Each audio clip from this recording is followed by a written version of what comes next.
possibly the best thing to come from these wildfires is seeing how quickly all of northeastern Minnesota came together to help each other. Yeah, but knowing how to help can get a little confusing. Northern News Now's Madison Green shares who may be in need of your generosity the most. Supporting those fighting the flames. When we have an incident management team like ours that comes in, we don't want for anything.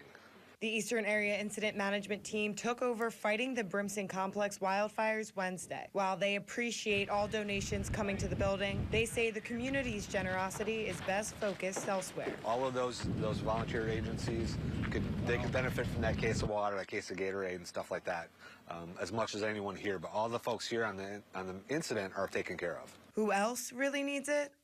The victims. What needs haven't been maybe met by the Red Cross or by people's, insurance or different things like that. So I think what we're hoping for is this can be helpful kind of gap coverage for people, and whether that's replacing items. The United Way started a fund that will distribute all donations to victims of the wildfires. We'll post applications and parameters for families and those that were impacted. President Sarah Nemi says they're not exactly sure how it will be distributed yet, but the most important part of their service is when the time comes, support is there. Gathering these resources so that we can support some of those needs long after it's not covered on the news or people aren't as amped up about helping anymore will be something that's really helpful. In Two Harbors, Madison Green, Northern News Now.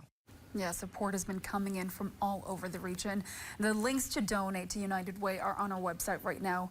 Hugo's Bar in Brimson is currently accepting lots of supplies and donations for both displaced residents and local firefighters fighting the flames.